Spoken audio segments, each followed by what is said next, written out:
Good evening. We'll call the meeting to order, and if you'll join me in the Pledge of Allegiance. I pledge allegiance to the flag of the United States of America and to the republic for which it stands, one nation, under God, indivisible, with liberty and justice for all.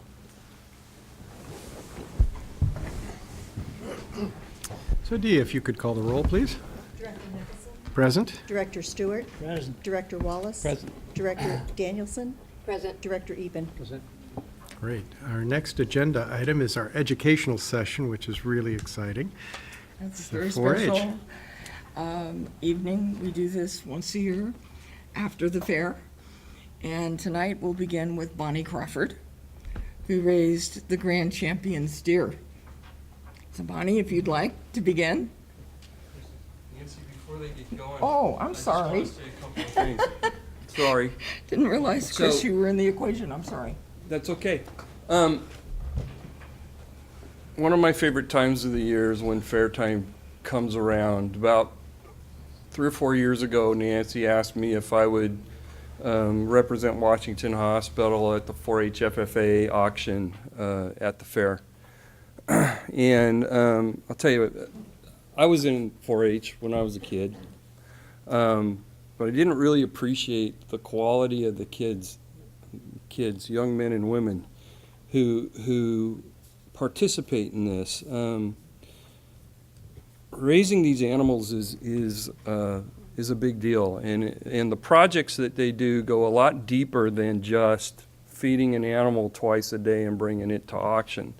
They have to understand the animal husbandry. They have to know a little bit about the veterinary science. They have to run the business. And some of these young men and women run pretty large businesses.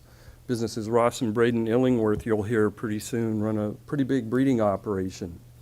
They have to understand their costs. They have to understand what they need to get at the fair to break even or make money on their animal. They have to market it. So to that point, I start getting letters in May from these kids marketing their animals. They come meet with me here at the office. I set up a day, Friday before the auction, I go out and meet with them at the barns so that they can show me their animals and tell me why I should buy it. This year, I had 33 10-minute appointments on that Friday. And I'm here to tell you, not one of those kids missed their appointment. Not one of those kids was late to their appointment. They were there waiting for me when I showed up. These are just really solid young men and women, and I'm proud to work with them. And tonight we have Bonnie Crawford, Marissa Franks, Jenna Viera, Ross and Braden Illingworth, and Keeley Maloney to present to you what they do with their projects. So with that, I'll turn it over to Bonnie. Okay, well, thank you for that compliment. So like Chris just said, my name is Bonnie Crawford. I'm 17 years old. I currently go to Livermore High School. I'm on the Livestock judging team, and I'm humbled to say that this year we tied second for state. So next year, the game's on. So I'm very proud to be with the other people. I've shown with these kids for ever since I can remember, and they're really high-quality people. If you want to introduce your guys' self. Hi, I'm Jenna Viera. I'm currently a senior, and I'm 17 years old, and I've been showing for 12 years. I've shown everything from rabbits to steers to horses, with basically everything else in between. And I also enjoy playing sports outside of 4-H and other activities. Hello, I'm Marissa Franks, and I'm a senior. I have shown for 2 years, and I have shown sheep only. And besides showing, I go dirt biking, and I do swim team for the high school. Hi, I'm Ross Illingworth, and I am 15 years old. I go to Livermore High, and I showed pigs, chickens, and lambs. And I play volleyball, run on the cross-country and track team. Hi, my name is Braden Illingworth, and I'm 12 years old, and I go to Christensen Middle School. I play basketball and baseball and cross country and volleyball, and yeah, and I show pigs. And I do not know how to tie a tie. Hi, I'm Keeley Maloney. I'm 14 years old. I go to Livermore High School, and this is going to be my 7th year in 4-H. I used to show different other animals, but now I just show pigs because it's my favorite. All right, so as you can tell, there's a variety of kids here, not only from Livermore FFA, but different clubs throughout 4-H. So mainly 4-H and FFA are known for their agriculture experiences. So kids who show, kids who raise livestock, but there's other things that we do that teaches a lot of leadership skills. There's public speaking, there's public contests, there's group teamwork that we really have to work together in order to make things successful. And ultimately, all those problem-solving skills that we learn, we get to apply into our daily lives and with agriculture as well. So those day-to-day skills, if we wake up in the morning and we have to feed our animals, or they're not going to be happy, or they're not probably won't live the next day, but there's things that we have to do, and they're our responsibility that make things go around in this these chapters in 4-H groups. So all of us here, we raise livestock for our Alameda County Fair, and this takes a lot of responsibility from all of us kids. We're these young kids raising these living animals, and we're raising them from when they're about 3 to 6 months, depending on what animal you're showing, and you're raising them till they're market ready. So we have to take care of these living creatures and make sure that they have food and water, but we also have to work on showmanship and make sure that we can work with our animals, make sure that they're ready for fair, and that we're raising a good product for the people that we sell them to. And we also deal with a lot of problem solving. There's been mornings where I've gone out and one of my pigs didn't eat their food. So you have to think, well, what could be the problem? Is it just too hot outside? Could it be the water's not working? So you have to look around and figure out what's wrong and solve that problem. This also helps to build a lot of character, because you're raising these animals and you're waking up early in the morning to feed before school, and then after school you're going right back and feeding them again and working with them for a couple hours every day, trying to get them ready for this fair that you've worked so hard for, and it really helps to build your character and make you a better person.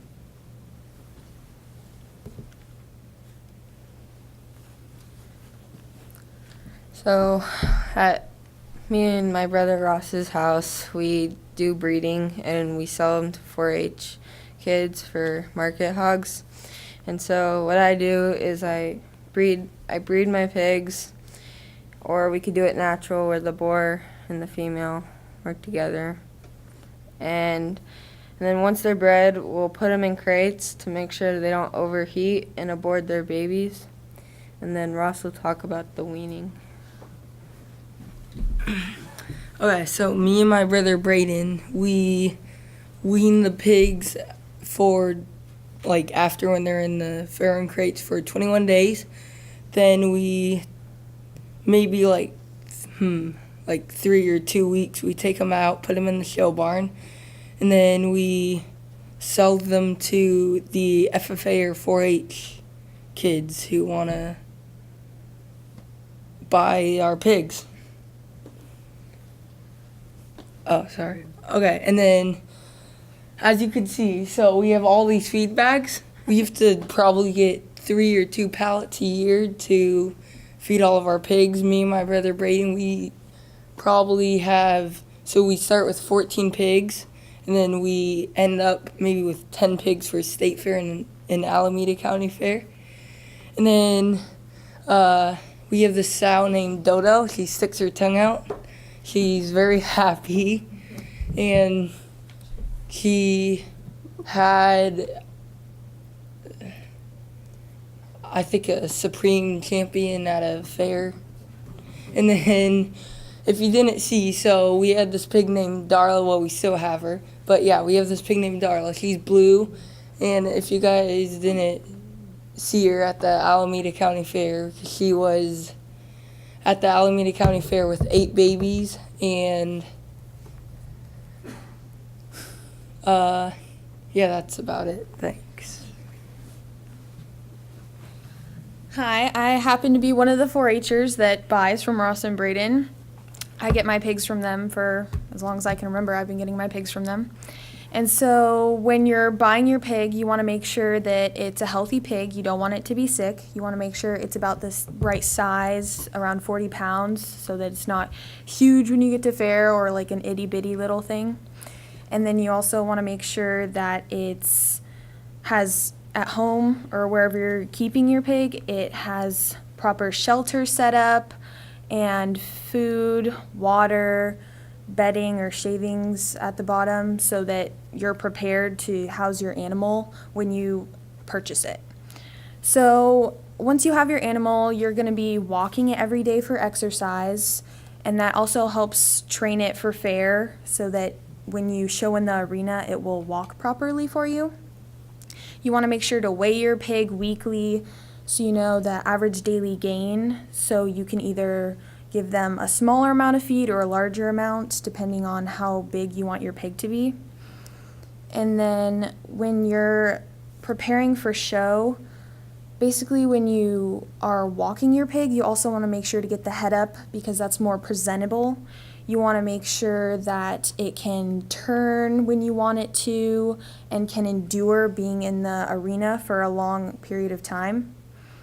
And so once you're getting about a month until fair, you want to wash your pig every day so it has nice skin and hair quality. And then either the days before or at fair, you will shave your pig so it has the proper hair length. During fair, the two main events that 4-Hers and FFA participate in are market and showmanship. Market is where you present your animal to the judge and they judge the quality of your animal. And then showmanship is where you yourself is judged as a showman, seeing how well your animal performs for you and how well you perform. And then, Marissa.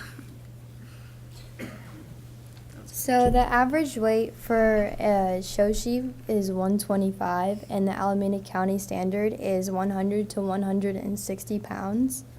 A show sheep should be squared, and you want like minimal fat, and you would like a lot of thick muscle and like a straight back. That's so you can tell a good sheep. I do not have land, so I was able to keep it at the school farm, which is in the lower left-hand corner, and I had to drive there twice a day to go feed it in the morning and then go back and feed at night and walk my sheep. Okay, I also show hogs, but cattle definitely is my passion. I show breeding cattle and market cattle. So breeding cattle is going to be the more females. That's what we call heifers. It's what they're called before they actually give birth. And then market steers, they're totally two different ballparks, but they definitely have my heart. Cattle definitely have a personality that you have to work with. You're either nice, like you either work with them or they're going to be a butthead, and that means it's going to be a lot more work. But I promise you the work pays off, certainly. Selection, when you're picking out, I'm going to just talk about market steers, but when you're picking out a market steer, you really have to work from the ground up. It's structure, it's the way they walk, and after that you can build upon it, and it's a little bit of luck too. It's a lot of work. You got to feed them out right, you have to work with them. I think it's not the most challenging thing, but there's more factors to cattle that like hair, hoof trimming. There's just a lot of stuff that time takes out of your schedule. But I live in Tracy, and so I don't have property either like Marissa. But I'm blessed enough to have a family friend that lets me keep my animals at his house. And he lives in Mountain House. So every morning I drive from Tracy to Mountain House on the way to my school to Livermore because I go there for their ag program.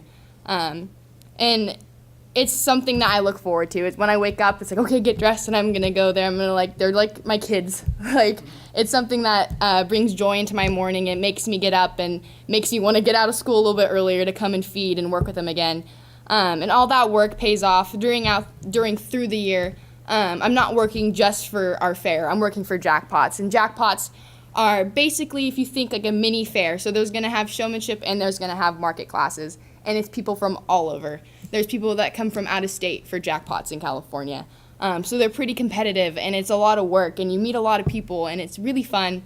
It's one of those like bonding experiences with your animals, and it's one of those like, it's like a tournament before you go into like your state finals. So if our fair is like state finals, it's you're in it, you worked for it, so you're there, and it's a lot of pressure, but it's something that just gets us going.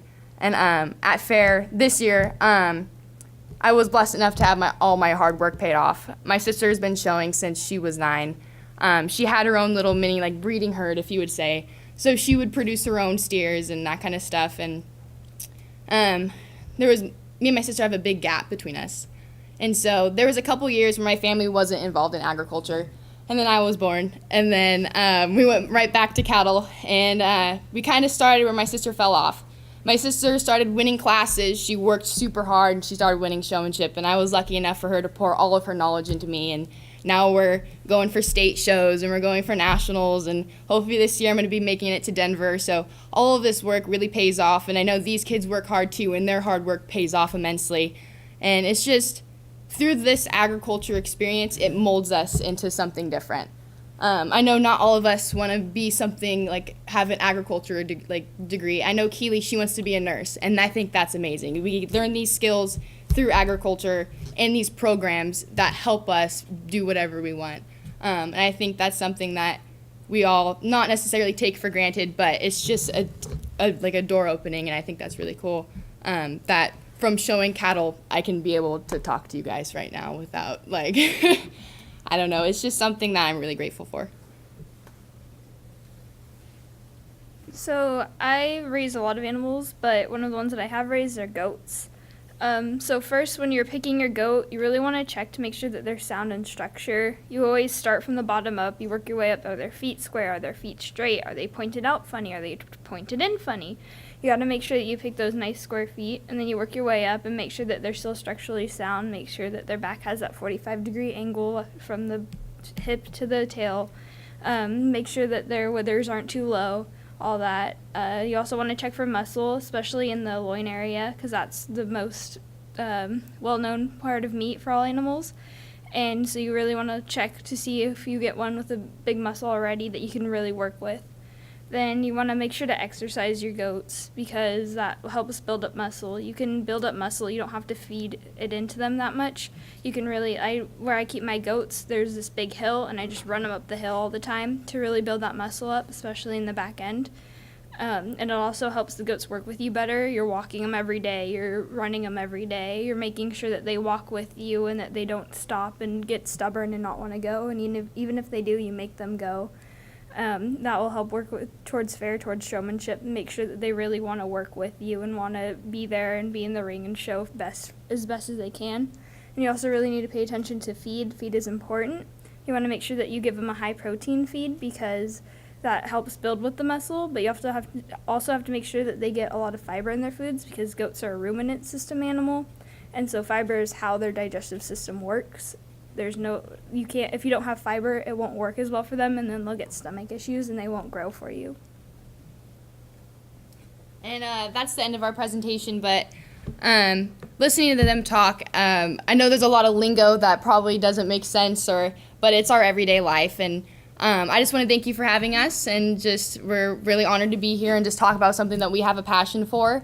And you guys have all personally supported all of us, so we want to thank you for that. And hopefully we'll be back next year or in a couple months.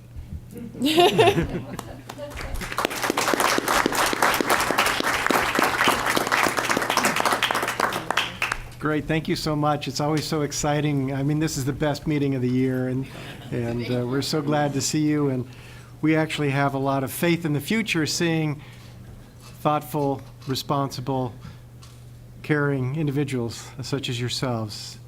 So thanks again. Any comments from the board? I admire them. I don't know how they can do what they do to raise the animal and then to know what's going to happen to it. I don't know if I could deal with that. So there's another trait there that they're not talking about. Mm-hmm. Good job. I want to know what a squared animal is. Yeah, that mic works, yeah. That mic works. So basically, if you think of like a bodybuilder, if you like shoulders, like super round, right?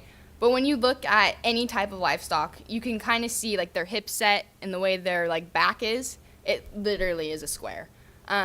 So when they walk, I don't know if any of you guys can see this, but you want them to be as square as possible from like just completely straight. For instance, when you're looking at like a market steer, if you're looking at their back end, it's to just drop and go straight to their legs. It's just more market, there's more like carcass quality there.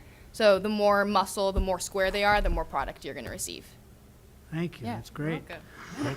We've got a lot to learn. Yeah, we certainly do. Jacob, Mike? Thank you, Chris. Good. All right.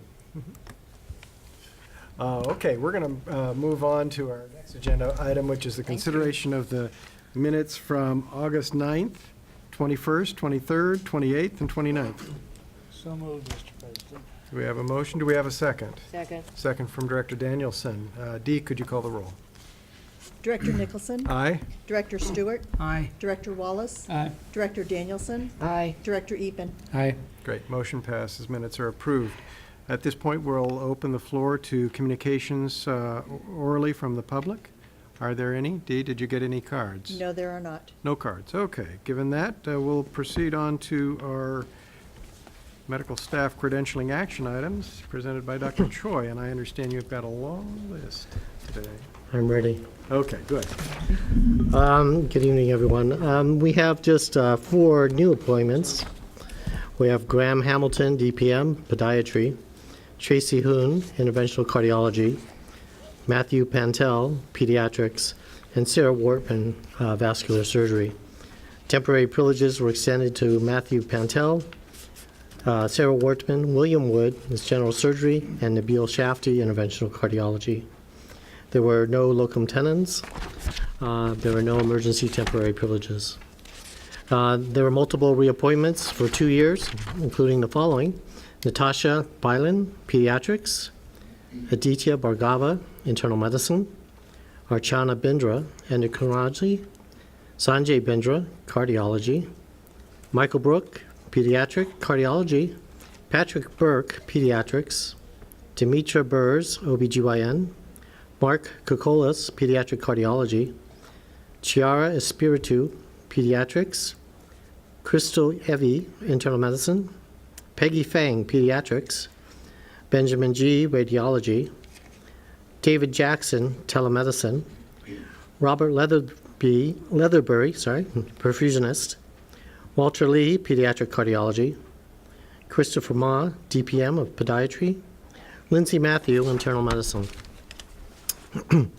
Derek Obayashi, Pediatric Cardiology; Kai Oye, Pediatrics; David Pang, Orthopedics; Divyang Patel, Podiatry; Rishi Sawhney, Hematology Oncology; Nancy Serpa, Family Medicine; and Jeffrey Stewart, Anesthesiology. There were no one-year reappointments. Moving down to non-reappointments and deemed to have resigned, we have one person, Dr. Sanjay Jain. Transfer in staff category includes Dr. Michael Brooks, Pediatric Cardiology, moving to consulting; Mark Kukalis, Pediatric Cardiology, moving to consulting; Chiara Espiritu, Pediatrics, moving to active; Stephen Franzino, Orthopedics, moving to ambulatory; Derek Obayashi, Pediatric Cardiology, moving to consulting; Michael Sager, Perfusionist, Allied Health Professional; Bethany Woomer, Pediatrics, moving to active; and Meng Zhu Stein, Anesthesia, moving to active. Under completion of proctoring and advancement in staff category, we have Michael Brooks, Mark Kukalis, Derek Obayashi, and Michael Sager. Completion of proctoring, we have George Bryan, PA, with Dr. Dearborn, and we have Narayana Gunda, Internal Medicine. Extension of proctorship and provisional category, we have Marcos Alvarez, MD, Interventional Radiology, and Lance Hine, PA, Physician Assistant to Drs. Jolly and Beggy.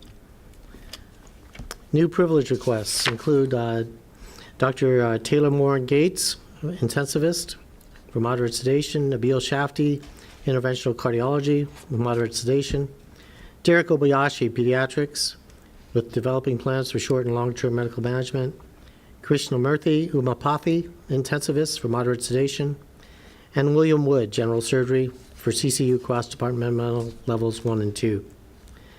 There are several delete privilege requests by Marjorie Alpert of Pediatrics, Patrick Burke of Pediatrics, Demetra Burrs of OBGYN, Michael Brook, Pediatric Cardiology, George Bryan, Physician Assistant, Sarah Dobbs, Pediatrics, Chiara Espiritu, Pediatrics, Peggy Fang, Pediatrics, Samuel Lada, Internal Medicine, Walter Lee, Pediatric Cardiology, and Jason Van Tassel, Otolaryngology.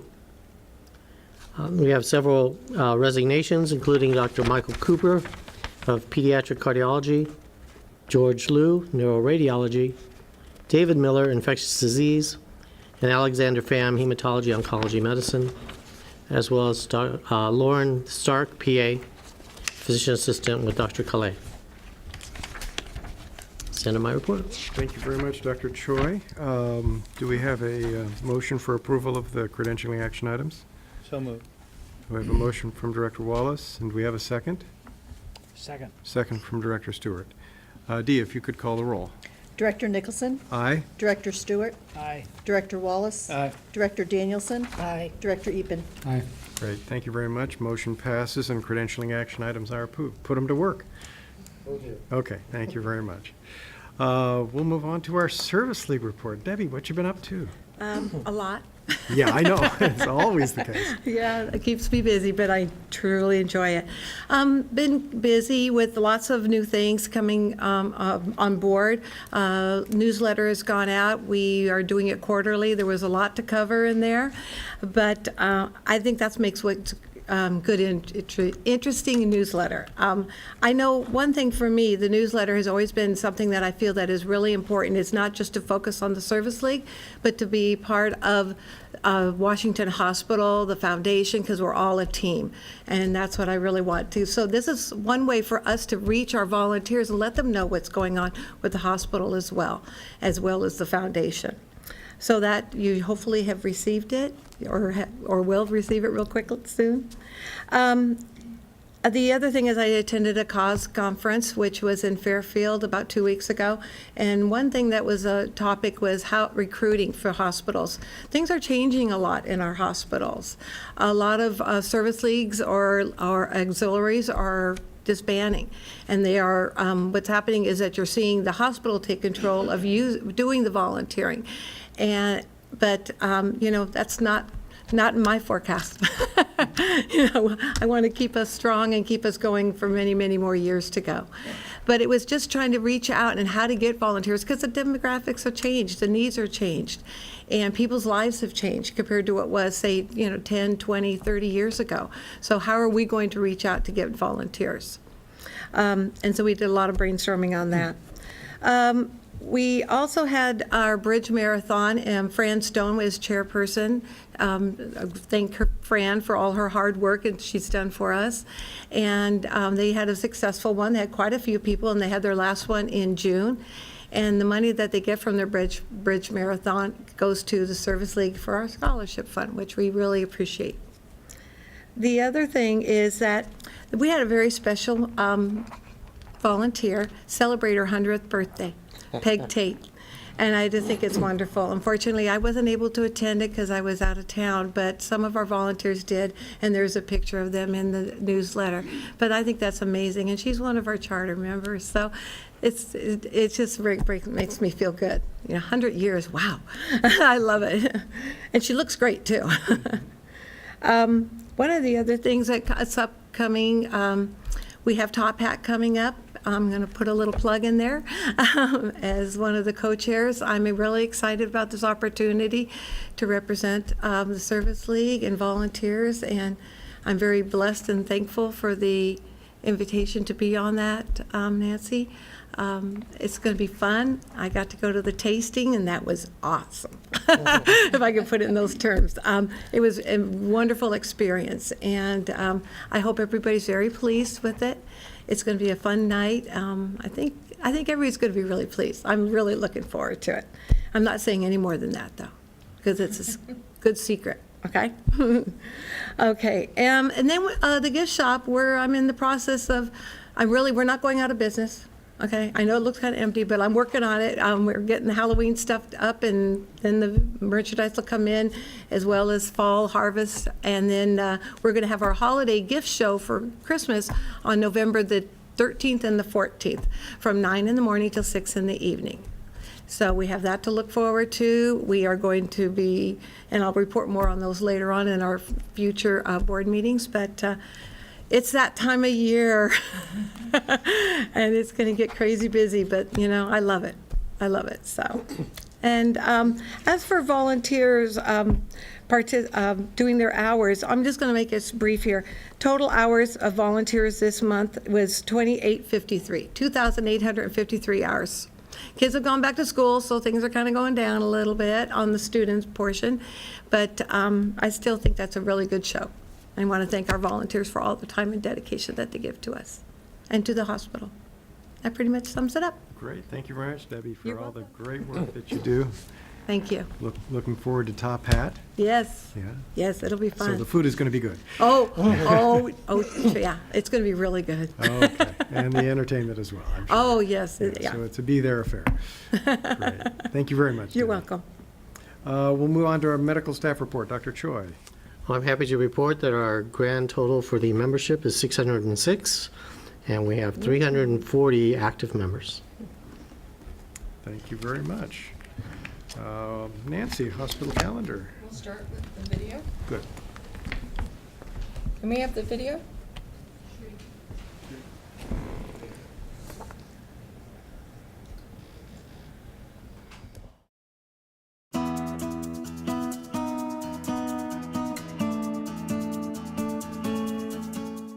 Past health promotions and outreach events. On Tuesday, August 15th, as part of the Stroke Education Series, Marissa Reyes, RN, presented Life After a Stroke. 13 people attended. On Thursday, August 16th, as part of the Women Empowering Women series, Dr. Victoria Leapart, gynecologist, presented Throw on Your Athletic Shoes and Let's Get Moving. This special presentation included a half-mile walk to Shin Historic Park, where participants practiced Tai Chi before returning to Washington West. 12 people attended. On Tuesday, August 29th, Dr. Kadir Halimi, Emergency Medicine, and Dr. Rohit Arora, Intensivist, presented Learn the Signs and Symptoms of Sepsis. 34 people attended. On Wednesday, August 30th, Lucy Hernandez, Community Outreach Project Manager, presented information on the 2016 Community Health Needs Assessment to the Newark Optimist Club. 12 people attended. Upcoming health promotions and community outreach events. On Friday, September 15th, from 3 to 5 p.m., Dr. Alexander Saw, orthopedic surgeon, will present updated treatments for knee pain and arthritis. On Saturday, September 16th, from 10 a.m. to 3 p.m., Washington Hospital staff will provide blood pressure screenings along with health and nutrition information at the Masonic Home of California Harvest Fest in Union City. On Sunday, September 17th, from 12 to 4 p.m., Washington Hospital and Washington Township Medical Foundation staff will provide information on health-related programs and services during the Community Information Fair at the City of Newark's 62nd Annual Newark Days celebration. On Tuesday, September 19th, from 6 to 8 p.m., Dr. David Lee, hematologist, oncologist, will present Strategies to Reduce the Risk of Cancer Recurrence. On Thursday, September 21st, from 7 to 8:30 p.m., as part of the Women Empowering Women series, Dr. Victoria Leapart, gynecologist, will present A Balanced Approach to Pain Management. On Thursday, September 28th, from 6 to 8 p.m., Dr. Victoria Leapart, gynecologist, will present Vitamins and Supplements. How useful are they? On Tuesday, October 3rd, from 10 a.m. to 12 p.m., Christy Caracappa, Health Insurance Information Service Coordinator, will present Medicare Open Enrollment, What You Need to Know. Also on Tuesday, October 3rd, from 10 a.m. to 12 p.m., as part of the Stroke Education Series, Marissa Reyes, RN, will present Stroke Prevention. On Wednesday, October 4th, from 6 to 8 p.m., Christy Caracappa, Health Insurance Information Service Coordinator, will present New to Medicare, What You Need to Know. On Thursday, October 5th, from 6 to 8 p.m., as part of the Diabetes Matters series, Dr. Stephen Zahner, Family Practice, will present Exercise is Medicine. On Tuesday, October 10th, from 1 to 3 p.m., Christy Caracappa, Health Insurance Information Service Coordinator, will present Medicare Part D, Your Prescription Drug Coverage. the Washington Hospital Healthcare Foundation report. On Saturday, October 14th, the Washington Hospital Healthcare Foundation will host the 31st annual Top Hat Dinner Dance. This year's gala will be chaired by Debbie Jackson, president of the Washington Hospital Service League, Dr. William Degoni, general surgeon, Washington Township Medical Foundation, medical director of the Women's Center, and Gary Charlin, president and CEO of Masonic Homes. Proceeds from the evening will benefit Washington Hospital's Radiation Oncology Center by supporting the purchase of a new linear accelerator. This treatment modality will increase the hospital's ability to provide advanced radiation therapy to patients right here in our community. To reserve seats at Top Hat or inquire about sponsorship opportunities, please call the foundation at 510-791-3428. Washington Hospital Employee Association, WEA. On August 5th and 6th, WEA held their biggest fundraiser of the year. During the Fremont Festival of the Arts, employees requested a $5 donation for festival attendees to park in the Washington West parking lot. The event raised more than $5,700. Proceeds will benefit charitable projects and organizations in the district. WEA's Back to School Drive Fill a Backpack Challenge was a huge success. WEA proudly donated 20 backpacks and 15 gift cards to Save, and 20 backpacks and 14 gift cards to Abode Services. Gershon Bariana was the recipient of the 2017 Don Pickapaw Memorial Scholarship in the amount of $2,000. Gershon is the son of Parminder Bariana, RN, from the Special Care Nursery. He graduated from Milpitas High School and will attend UC Berkeley in the fall. WEA would like to thank the judges, Dr. Russell Nord, Dr. John Romano, John Lee, and Katie Choi, for their continued support and participation in the scholarship process. On Friday, September 8th, WEA hosted the American Red Cross Blood Drive in the Conrad E. Anderson MD Auditorium. 38 employees registered and 37 pints of blood were donated. Washington on Wheels, WOW, Mobile Health Clinic. During the month of August, the Washington on Wheels Mobile Health Clinic, WOW, continued to serve community members at the Fremont Senior Center, Fremont Family Resource Center, and the Ruggieri Senior Center in Union City. Washington on Wheels continued with the summer's free glucose screenings at Centro de Servicios in Union City and at the Viola Blythe Community Center in Newark, in addition to all the regularly scheduled community sites. In August, WOW provided 106 glucose screenings, and of those, 23% had higher than normal glucose levels and are undergoing further testing and treatment for diabetes. The total number of community members receiving health care from the Washington on Wheels Clinic during the month of August was 170. Internet and social media marketing. Washington Hospital's website serves as a central source of information for the communities the district serves and beyond. The most viewed web pages include Employment, About WHHS, Programs and Services, and Physician Finder. The hospital's social media presence is measured through total reach and engagement stats. The total reach statistic represents the number of people who saw a Washington Hospital Facebook post. Social media posts may reach a user via a newsfeed, which is most common, a user's page timeline, or via a direct link to a hospital post. The engagement statistic represents users who liked, commented, shared, or clicked on a Washington Hospital Facebook post. InHealth, Channel 78.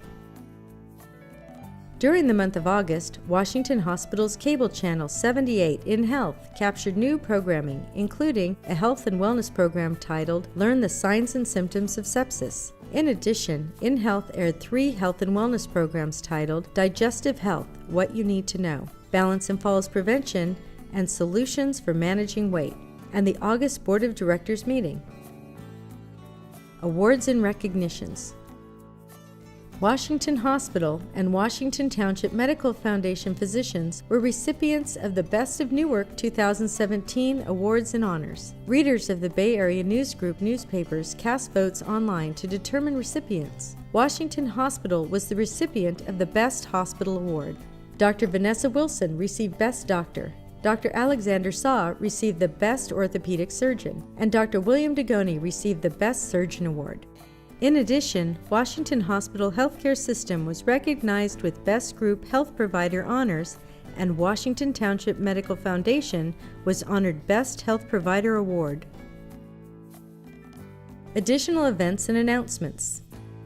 Washington Hospital opened its cooling center on Friday, September 1st and Saturday, September 2nd to benefit the residents of the Tri-City area. The Washington Community Health Resource Library becomes a designated community cooling center when outdoor temperatures in the Tri-City area reach or are expected to reach 90 degrees Fahrenheit. The pet-friendly center provided community members with an option to get away from the extreme heat to help prevent heat-related issues. With the recent occurrence of several natural disasters, including hurricanes, tornadoes, and earthquakes, now is a good time to create or update your disaster plan and emergency kit. When a major disaster occurs, it is impossible for emergency services to respond to everyone's needs immediately. You should be prepared to take care of yourself and your family for at least the first 3 days, and possibly for an entire week. When making a family disaster plan, remember to include any special needs for children, seniors, people with disabilities, and pets. Also include an out-of-state contact person in case local communication is limited. Items to keep on hand may include 1 gallon of water per person per day, a flashlight, a battery-operated radio and extra batteries, a whistle, a dust mask, ready-to-eat food, and a manual can opener. Cash in small denominations, copies of important documents and phone numbers, a first aid kit, prescription medications, eyeglasses, hearing aids, or other vital personal items, personal hygiene items including toilet paper, diapers, soap, and feminine products, warm clothes, hats, rain gear, sturdy shoes and socks, and heavy gloves, plastic sheeting, duct tape, and a utility knife for covering broken windows. Large plastic bags, paper, pens, and tape for leaving messages. For more information about disaster preparedness, see www.bepreparedcalifornia.ca.gov. For more information on any of the programs mentioned, visit whhs.com or call 800-963-7070. And please follow us on Facebook, Twitter, Instagram, and YouTube.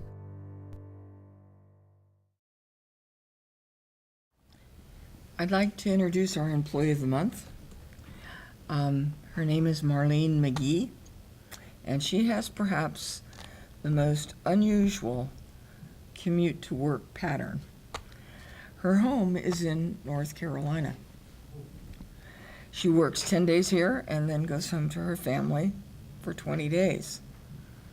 When she's home in North Carolina, she spends time with her husband Rick, her son Richie, and her 3 grandchildren, Richie, Amory, and Caden. And together the family hikes, enjoys the beach, cooks great meals, and they welcome many guests at their table, especially at the holidays. Marlene is a fellow quilter, so she and I have quite a bit in common and talk frequently. One of the things I wanted to read from you is something that she said, which is, I've known since I was 7 years old that I wanted to be a nurse in the emergency department. And I've known since 2004 that this hospital was the place for me. It is not every hospital that nurses feel as supported as they do here. She's just a gem. There's no other way to describe her. She has endless warmth and concern for the patients, and it is a lucky patient that is assigned to Marlene for nursing care. She came here as a travel nurse in 2004, and she experienced quite a few hospitals before Washington, and when she worked here, she decided this was the place for her. Her dedication to the patients of our community really doesn't have limits. She tells everybody, treat the patients as though they were your mom. And she's right. And she says, think of the things that would bring comfort to your mother: a short wait time, information about what's happening, and maybe a warm blanket.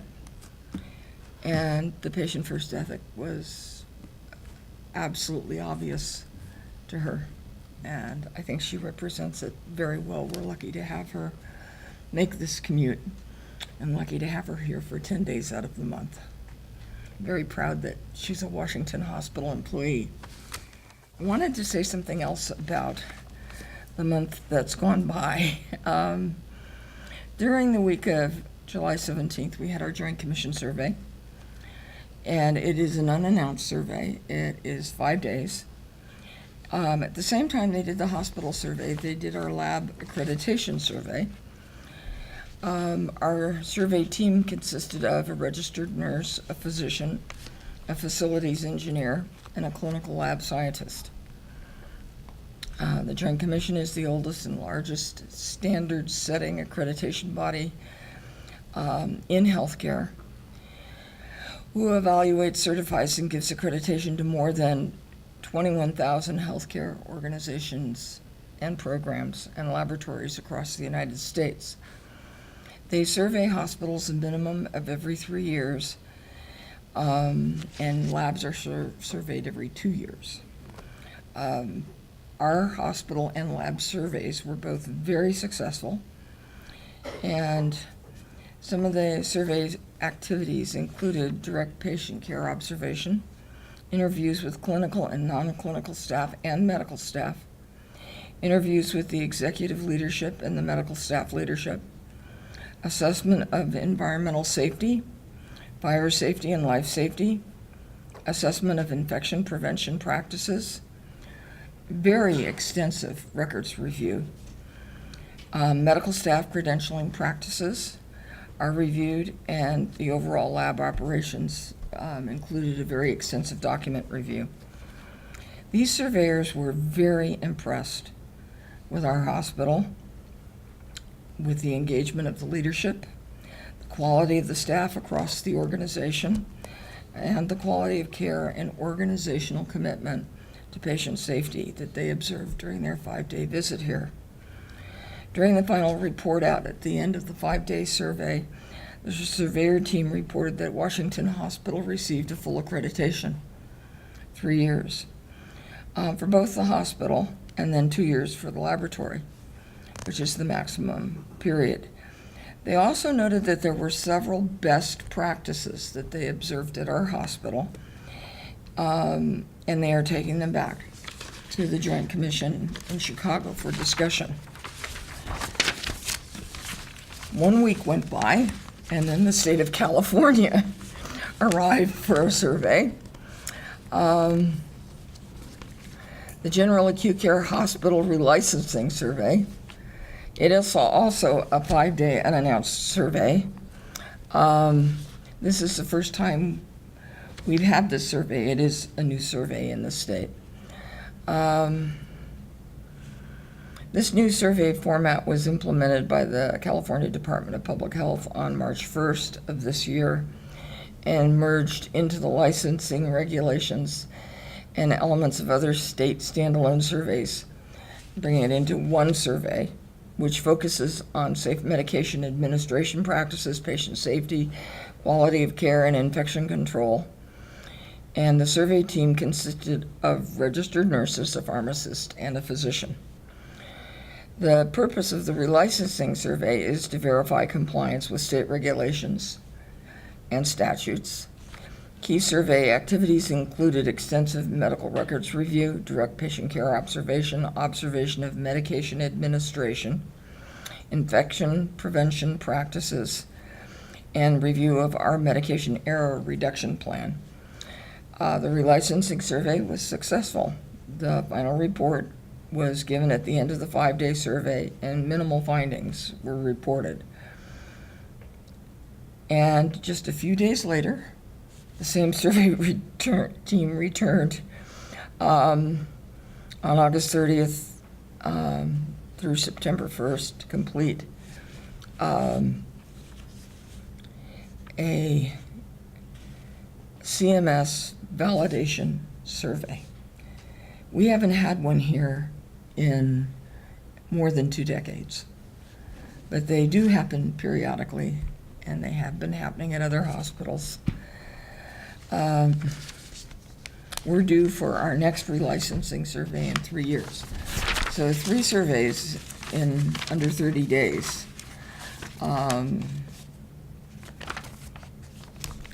was really something. Starting around the end of July and running into the end of August. There's a lot of survey activity here. I think that our staff held up very well. It's unusual to have that kind of activity all so close together, and they toughed it out and did a great job, and they are to be commended. Particularly appreciative of the help the medical staff extended to us in these surveys.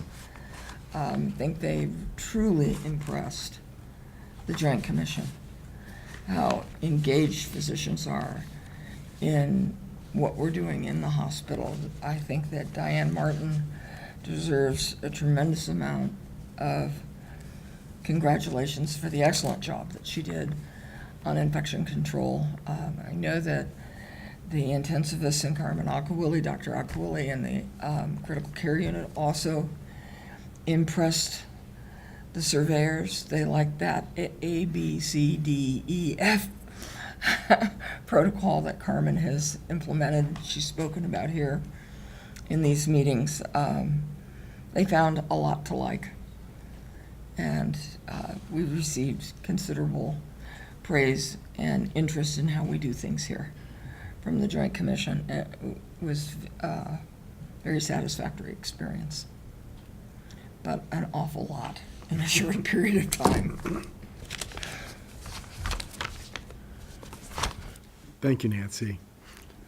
Yeah, I think we're fully surveyed out, and I know that all the doctors and all the nurses are very glad that that's done and over with, so we can get back to our business of patient care. Our next agenda item is our Lean Kaizen report, but it looks like we're going to have presentation of Lean certificates and pins. Kimberly. Tonight we are going to have Lean Leadership Certificate presentation, but just want to start and just give a short overview. As you are aware, we started our Lean journey and the implementation of the Toyota Management System in October of 2014. And really this is important to the success of the healthcare system as we continue to focus on being the high quality and low cost provider of choice for our healthcare district. And in order to do that, this journey takes a lot of collaboration and work with all staff, and in order to do that, to have people who are certified to help us lead and implement the Kaizen activities. So, and also important to have them train others in the Lean methodology so that we can ensure that we have that Lean philosophy, that we use that in all of our improvement activities. In terms of the certification training, as we've talked about in the past, it is a 12 to 18 month process, and it requires proficiency in the Lean concept and tools. And in each stage, each of the candidates are sort of tested and evaluated on their knowledge and performance of the tools and each of the steps in the process. Here are the requirements in terms of becoming Lean certified. It starts with both 8 full days of classroom work, but then also participation and hands-on acting as a team lead and a workshop lead. As of today, we have 28 that are certified, and we have 4 that will be presenting our certificates and pins tonight. So I'd like to ask Nancy and Dr. Nicholson to come up so that we can present them. And I'd like to start with Carmen Williams from Maternal and Child Health.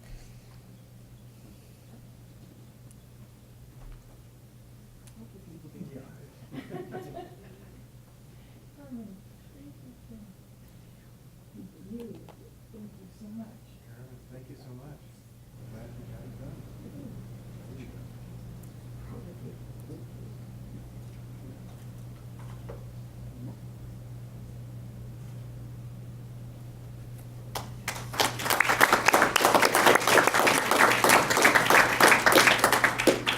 Next is Mary Boron from Quality and Resource Management.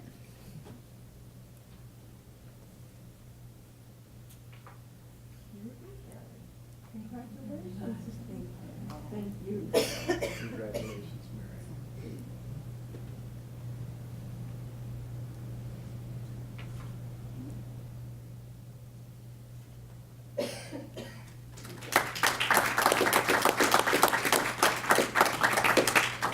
Next is Tina Nunes from Ambulatory Care Services.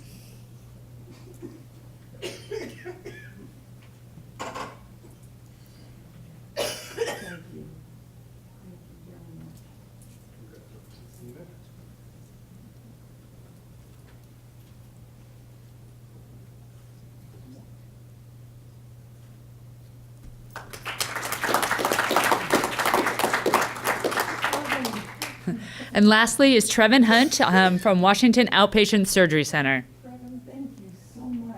Thank you. Thank you. Congratulations, Trevin. There we go.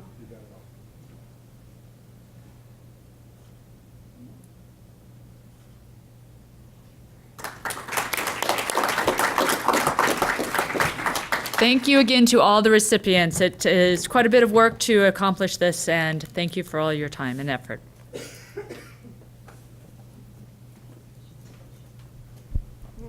Okay, we're going to go on to our construction report. Ed? Thank you, Dr. Nicholson. So we continue on time with our project. As we've shown the last several months, the lagging projects are the things that will be the connections at the bottom of the chart here, and those will be the things that will be the last to be done before we open up. So those are the connections, the connecting corridors.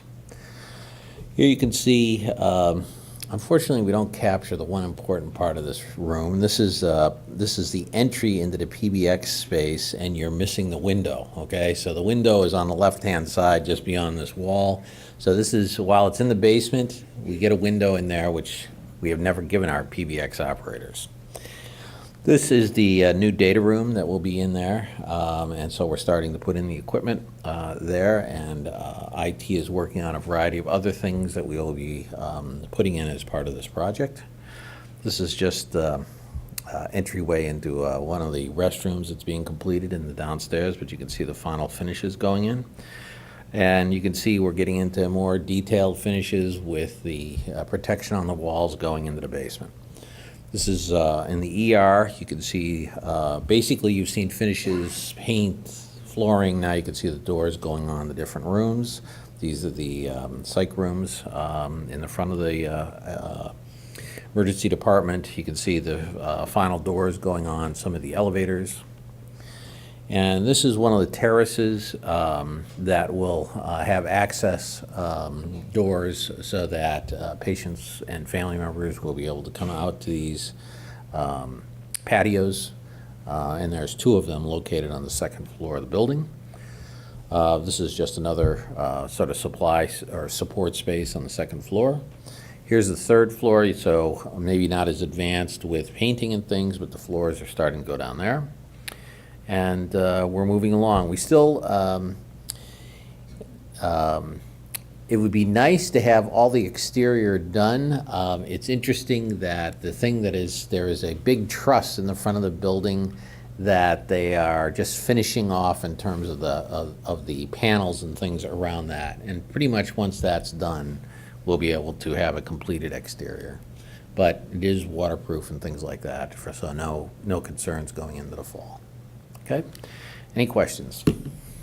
Ed, it looked like we were going to start commissioning soon. What's all involved in that process? Because it looks like it's going to go on for 6 months or so. Yeah, the commissioning is basically looking at all of the equipment that's in the building and just making sure that it's all functioning to standard. So everything from electrical panels to air conditioning ducts to smoke dampers, all those things that are going into the building all have to be tested to the standard and specifications. And so we have an inspection firm or a commissioning firm that does that, and then they have to report all that out to OSHPD and the local inspectors.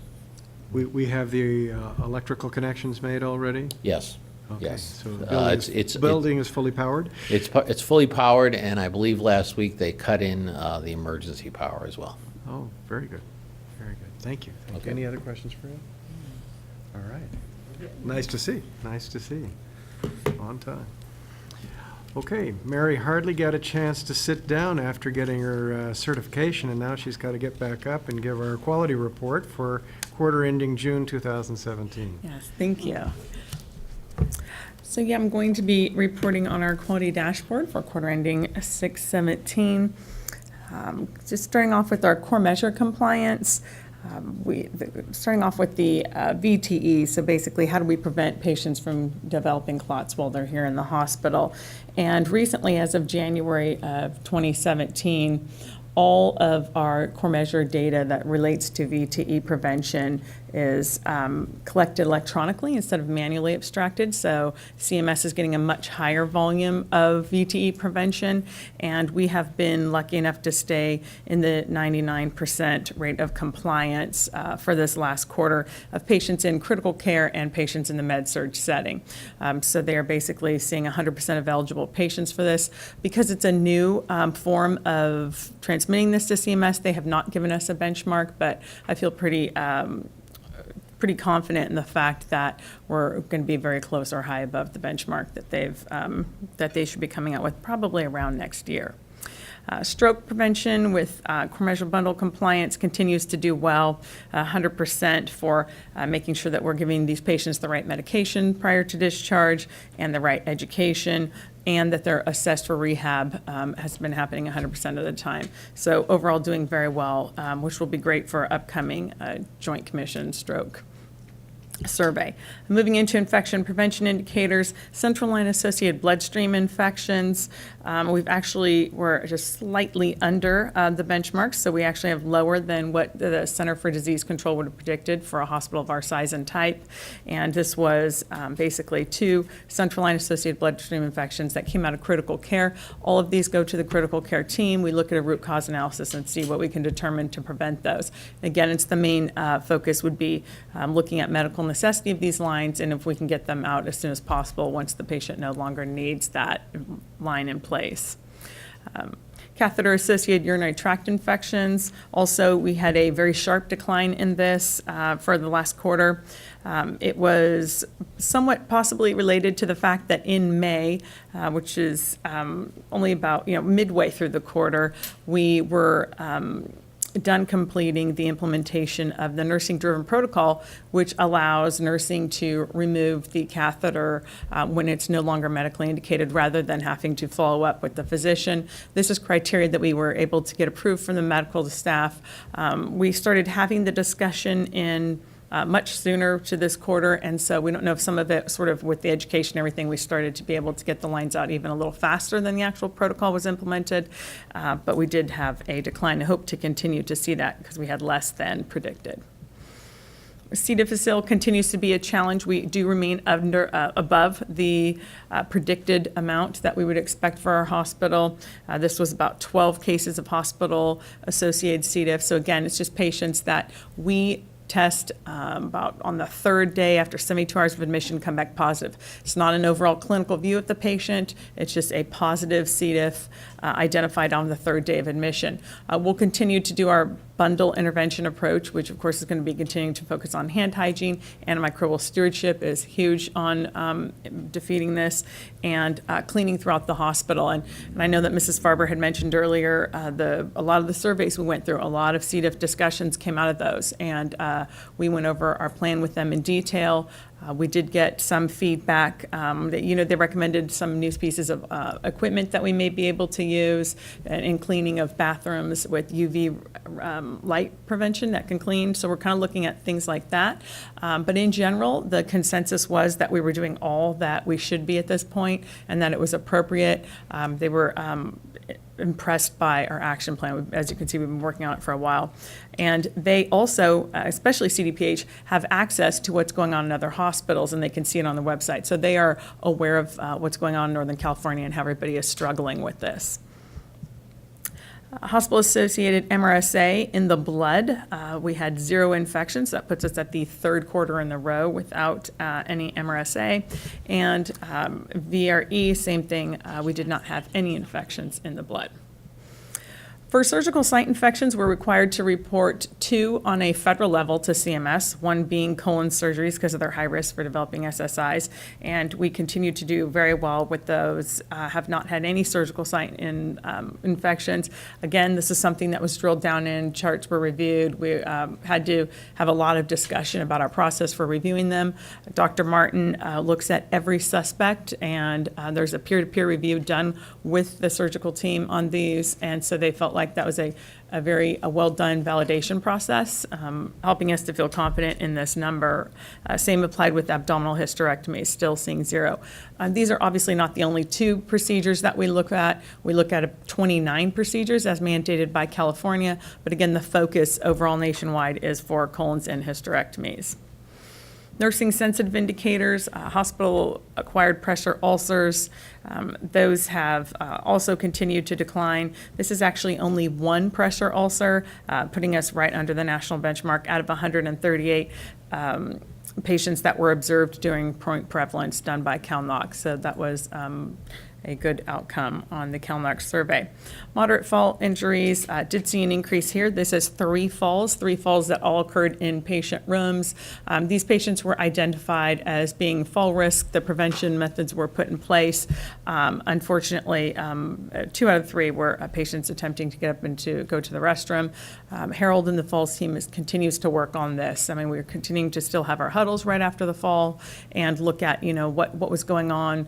A lot of it is sort of just making sure that we have more frequent rounds on the units, what they've been doing, and making sure that there's some healthcare professional putting their eyes on that patient as frequently as possible who is at high risk for falls. The Joint Commission National Patient Safety Goals, handoff communication is reviewed by a sample, and for this quarter, every handoff communication that had direct observation was done appropriately, meeting all of the SBAR requirements. And same with patient identification, another great outcome for that, or process measure. Procedure timeout was 99.9% because there was 1 case in cath lab where it was not documented. Again, we get these back to the management in that area. They meet with the staff member, to really emphasize the reminder of how that needs to happen and be documented appropriately. That was another part of the CDPH survey that was observed directly in the OR. We had even 1 surveyor who sat and went in. We spent probably over an hour in the OR, and really their focus was looking at this procedure timeout. Dr. Achanta kindly let us stay in there for the entire time, and that was observed, and everything was 100% compliant. We didn't have any findings in that observation from CDPH.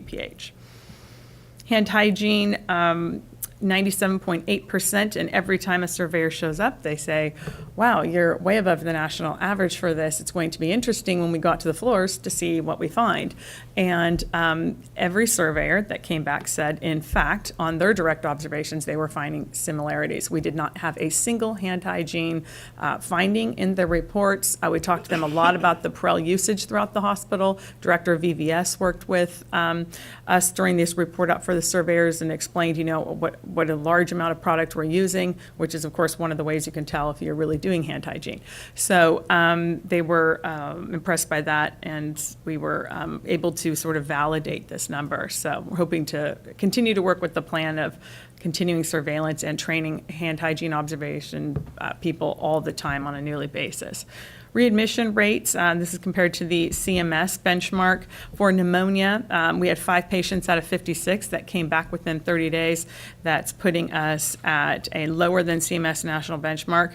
Ours was 8.9. They were expecting something closer than 16.9. Which is under benchmark. If there's an area that we struggle, it continues to be heart failure. 19 out of 81. 6 of these patients were patients that came back on multiple occasions, but as you know, CMS counts those as, each one counts as a readmission, even if it's the same patient coming back multiple times. That puts us at 23.5%. CMS would like us to be closer to 21.6%. I'm going to do one more readmissions and then talk a little bit about our action plan for it. Last one is AMI. We were definitely under for this one. 2 out of 25 patients came back. Both of these patients, it was not related to their cardiac event, but they came back in 30 days, and as you know, it's all cause. So that was only 8%, and the benchmark is 16.3. So really where we're at with readmissions now is focusing on what can we do for the heart failure and COPD patients. And we have really kind of revamped a new team. Dr. Achanta will be the physician lead on readmissions, and he's going to be leading our steering committee and working very closely with the physician medical staff to help us, look at some of the medical processes around it. Dr. Choi will be sitting with us on clinical readmissions reduction committee to help us with some of the action plans that we'll be doing with that, and that will also be chaired by Dr. Halimi. So we have a lot of physician support coming up on trying to look at what we can do as a bundled approach to reduce readmissions, in addition to looking at how technology and software have advanced and what they can do to help us identify these high-risk patients and what interventions we can do appropriately and timely. So I'm hoping, that we can get that heart failure down with that. The first clinical operations committee meeting we're going to have is actually in about 2 weeks with Dr. Halimi leading it. Any questions? Questions? Mary, I have a question. Do you know if the CDPH C-diff data for other Bay Area and Northern California hospitals is publicly available? It is. So it's not easy to get to, but if you go to the California Department of Public Health website, they have a hospital-associated infection section. You click on there, then they have a map, and they do color sort of coding. Red means higher than other hospitals. I think their yellow is the same as other hospitals, and their green is less than.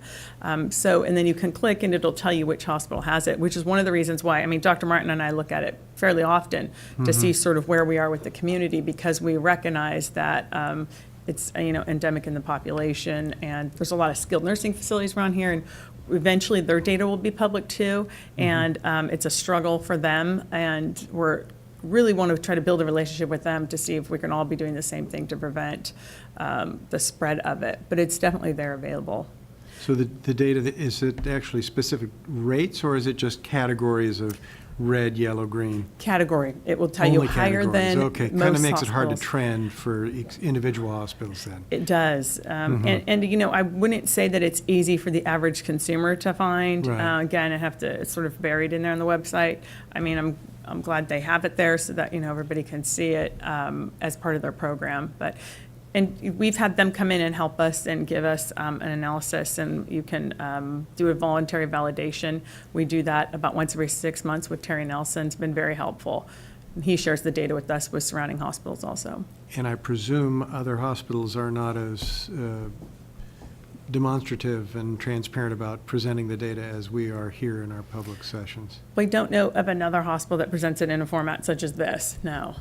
Open board, community, televised, no, I don't know. I would Right, okay. not think that's happening, yeah. It helps to drive the process. Yeah, it does. Yeah. Yeah. Thank you. Thank you very much, Mary. Okay, from quality to finance. Chris Henry. Good evening. Tonight we'll be looking at Washington Hospital's financial and operational results for July 2017.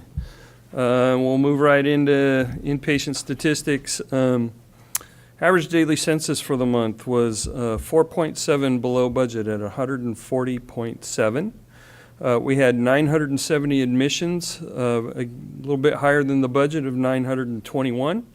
But patient days for the month were 146 below budget at 4,362.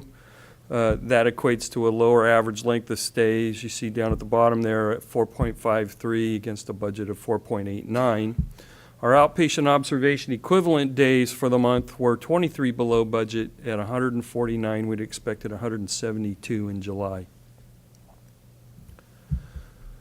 Moving into utilization, case mix index for the month was pretty close to what we expected in the budget. That's our our indication of the severity of the cases we had in the month. July, we had a CMI of 1.520. We'd expected a 1.531, so pretty close. Deliveries for July were 9 above budget at 156. Surgical cases were below budget by 38 at 308. That included our joint replacement cases that were 17 below budget at 120. One of our big joint producers was out on vacation during the month. Neurosurgical cases were just 2 below budget at 25. Our cardiac surgical cases were 1 below budget at 8. Our cath lab for the month, pretty close to budget, about 9 below budget at 274 procedures. We expected 283. Outpatient visits for the month came in 167 below what we expected at 6,904. And the emergency room came in pretty close to what we expected at 4,349. We expected 4,292, so about 57 lower than budget, or excuse me, higher than budget.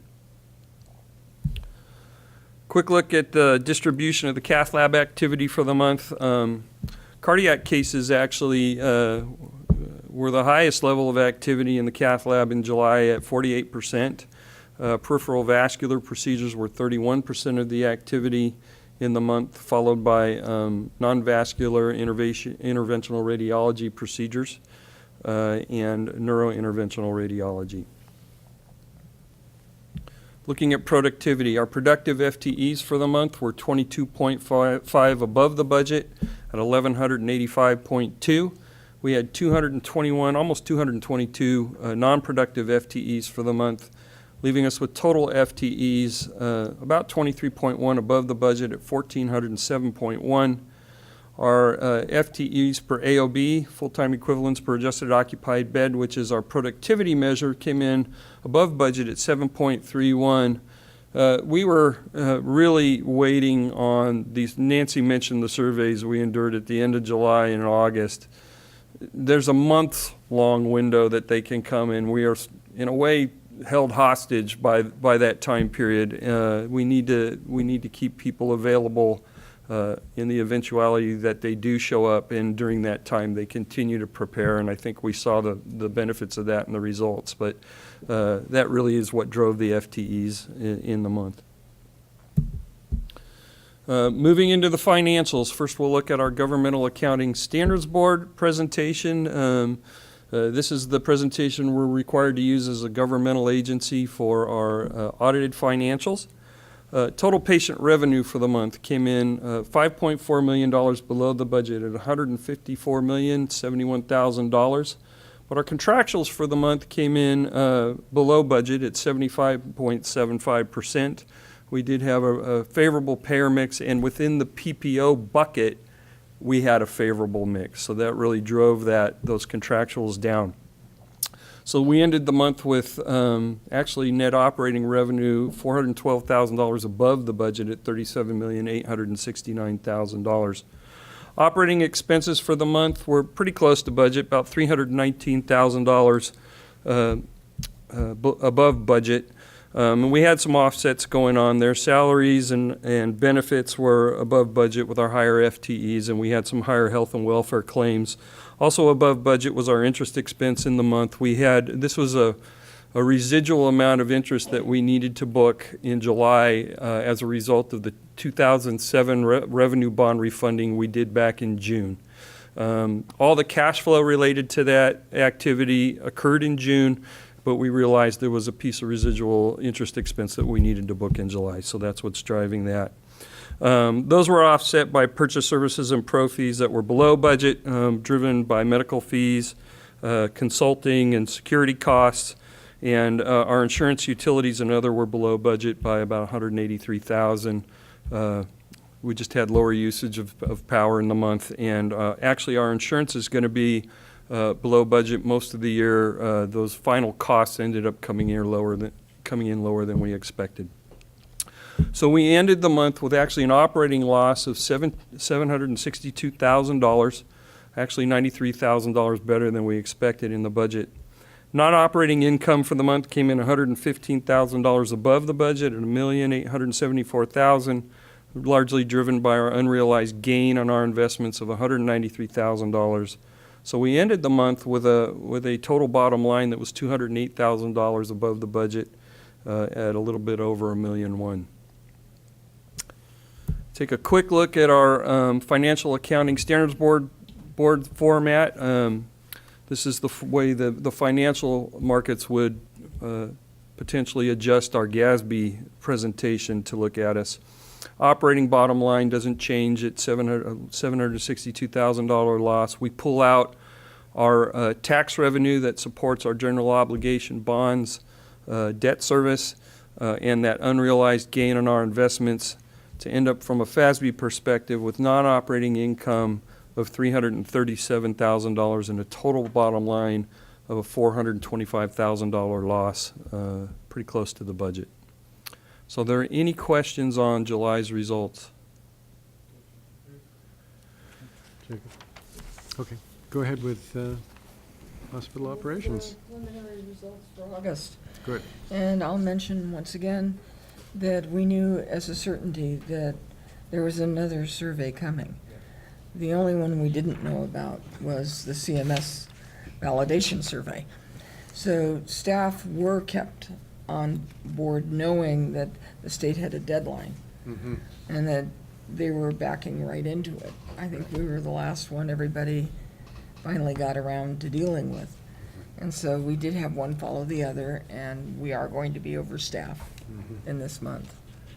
Our gross revenue of $161.6 million for August did come in below budget by $7.6 million. That's a 4.5% negative variance. Also came in below August a year ago by $4.5 million, a 2.7% variance. And the inpatient gross revenue was $669,000 below budget at $121.6 million. The outpatient gross revenue was $7 million below budget at $40 million. The major drivers of the unfavorable revenue variance include outpatient surgical volume below budget by 46.7%. That's a huge number. It came in below budget by 1.1 million. Outpatient observation days were below budget by 61.7%, and that drove outpatient revenue below budget by 1.4 million. Outpatient cath lab procedures were below budget by 4.1%. That drove outpatient revenue below budget by 1.8 million. As a result, outpatient ancillary service revenue was below budget by 2.1 million. We're having a summer like we did last year, only somewhat exacerbated by the staffing patterns that you maintain for surveys. Inpatient days were below budget by 5%, driving inpatient revenue below budget. Our average length of stay was 4.43. We had budgeted 5.02. That's not necessarily a bad variance to have. The average length of stay was 8.5% below August a year ago. Our outpatient observation days were 142 below budget at 88 days. A year ago, they were 234 in August of 2016. Outpatient observation length of stay has decreased by 47.7%. That is not necessarily a bad number. This is a good thing. The average daily census of 150 was below budget by 5%. It was slightly higher than August a year ago. The admissions of 1,021 were above budget by 46. Admissions for the month were 79 higher than a year ago. Our patient days of 4,648 were below budget by 245. The patient days for the month were 52 higher than August a year ago. The surgical cases in August of 324 were below budget by 37 cases. resulting in an unfavorable variance for surgical services revenue of approximately $2.9 million, or 8.9%. Surgical cases were 38, below what they were August a year ago. Inpatient surgeries were 6 above budget at 275. Outpatient surgeries were 43 below budget, 49. General surgical cases were below budget by 43. Outpatient gastroenterology surgeries were under by 14. Appendectomy surgeries were under by 11. Gallbladder surgeries were under by 5. Joint replacement surgeries were below budget by 4 cases. Cardiac surgeries were above budget by 3. Neurosurgical cases were above budget by 7. Cath lab procedures for August of 412 were 75 cases above budget. Our cath lab procedures for the month were 73 above budget, and above the results a year ago in August. Inpatient cath lab procedures were above budget by 83. Outpatient cath lab procedures were below budget by 8. Cardiac procedures in the cath lab were above budget by 29 and above last year's volume by 32. Our PCIs were above budget by 20. The non-vascular interventional radiology procedures came in above budget by 27 cases. Peripheral vascular procedures were above budget by 25, and these were offset by neuro-interventional radiology procedures that were below budget by 6. Deliveries for August of 139 were below budget by 36. They were 31 under budget, 31 under August a year ago. Non-emergency outpatient visits of 7,640 came in above budget by 317. Compared to August a year ago, they came in above budget by 436. Lab visits were above budget by 197. EKG visits were above budget by 51. Diabetes education visits were above budget by 83. Prenatal diagnostic clinic visits were 20 below budget at 55. And as you might recall, we're still waiting for the state of California to give us permission to use the newly constructed lab space. I think today we were expecting to hear from the fire marshal, and that was the last piece. The space that they're in is not as big as the planned clinic, and so they're volume limited, although there is significant demand for those services. The emergency room visits of 4,170 were 280 below budget and 105 less than last year at this time. Our productive FTEs were below budget by 21.8 at 1,218.1. Non-productive FTEs were below budget by 18.3 at 179.2. Total FTEs of 1,397.3 came in below budget by 40.1. Total FTEs per adjusted occupied bed of 7.01 was above budget by 0.44, or 6.7%. Our Washington Outpatient Surgery Center had 545 cases in August, 49 above the budget. The clinic visits of 3,415 came in below budget by 507 for the month of August. Washington Urgent Care was down by 127. The Nakamura Clinic was down by 162. The Newark Clinic by 163. The Warm Springs Clinic by 57. And the Ohlone Clinic had a positive variance of +2. School's back in session. Our preliminary payer mix information for the month of August came in close to expectations. The government-sponsored patient revenue made up 71.9% of total gross revenue, just slightly above what we had budgeted at 71.4%. HMO revenue was 2.1% of gross revenue, which is below the budget of 3.0%. PPO revenue was 23.8% of gross revenue, right on budget. Private pay revenue was 2.2% of gross revenue. We had budgeted 1.8, and I want to call attention to those numbers. They're beginning to climb. And so is the amount that we're writing off for bad debt. I think this is directly related to what's going on with the attempts to repeal healthcare reform and insurance companies deciding that they're not going to participate in the exchanges. And the result is that the insurance companies that have remained are projecting double-digit increases. And in spite of the fact that people might be penalized by the IRS, they're not buying insurance. They can't afford it.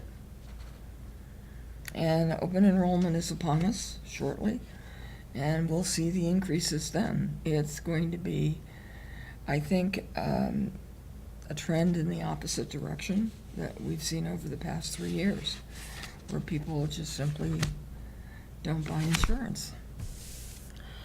The days cash on hand for August was 181 days. Absolutely outstanding. This was an increase of 1 day from the prior month on strong collections. And this is even more significant performance given that we had 3 payroll dates in August. It's pretty good financial results.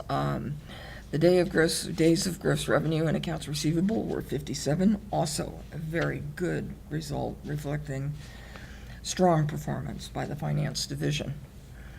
There were $503,223 in charity care applications pending or approved in August, and you can begin to see that creep up. And there isn't a thing we can do about it. It is what it is. Thank you, Nancy.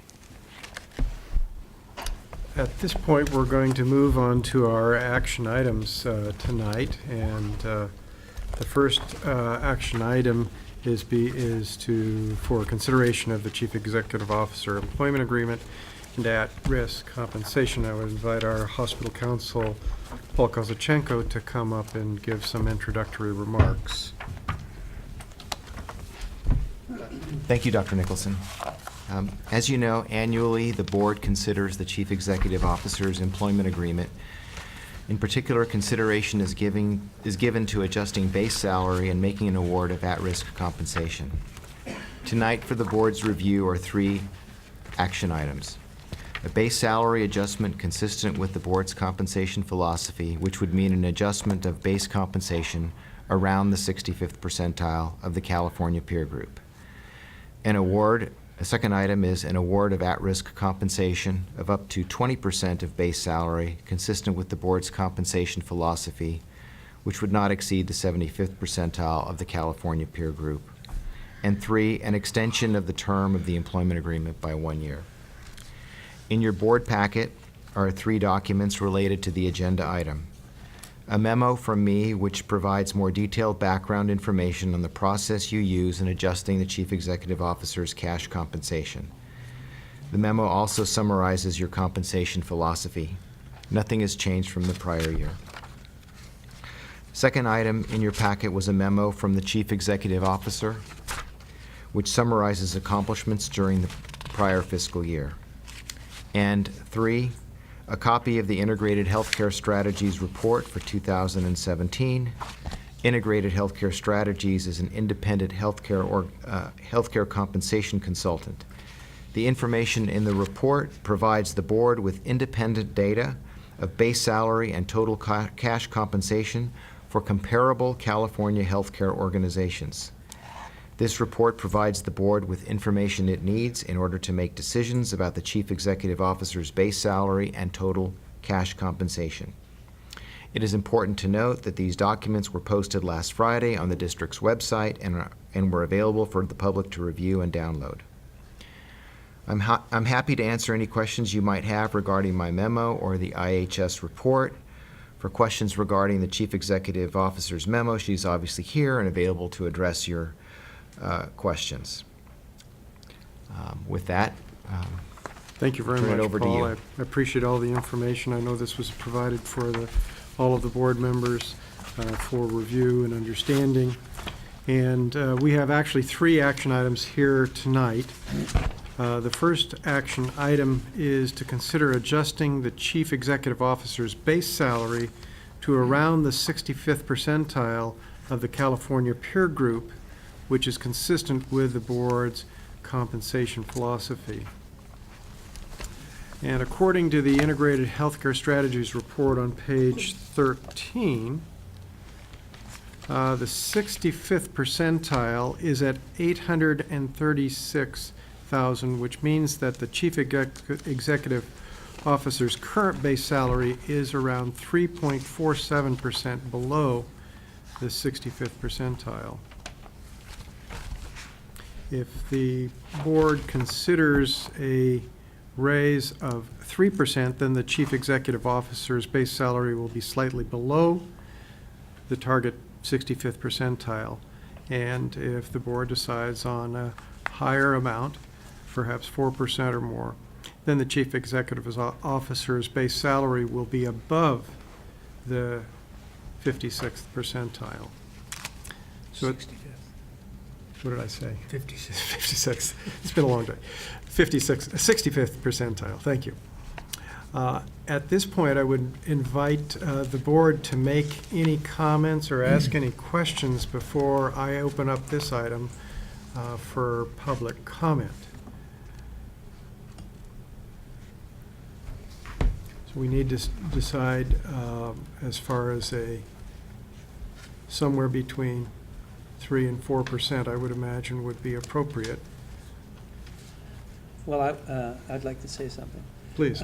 Based on the performance of the hospital in the last year, I find it, which was exemplary performance, both from a financial point of view and from the point of view of the outside review of 3 independent parties who have concluded that our hospital is in great shape from a quality perspective.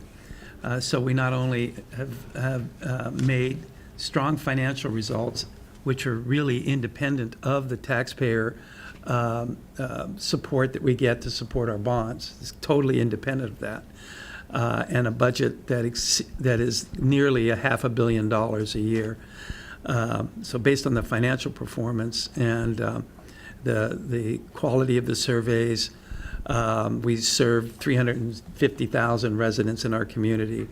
And the reality of the situation is that the hospital's bottom line is quite positive, independent of any of the funds that come to us from taxpayers to support our bonds. So I would feel that based on the accomplishments, that to go below the 65th percentile with a 3% increase would not be appropriate. So I'm in favor of a 4% increase, even though it's slightly above, a couple $1,000s above the 65th percentile in the information provided to us by our consultants. Well, I would concur with you, Mike, that the performance has been stellar. We've had a number of accomplishments, the opening of the garage, the fact that the Morris Hyman Pavilion is on time and on budget, and from a medical services standpoint, the intensivist program went live and the hospitalist program went live. All of these are great and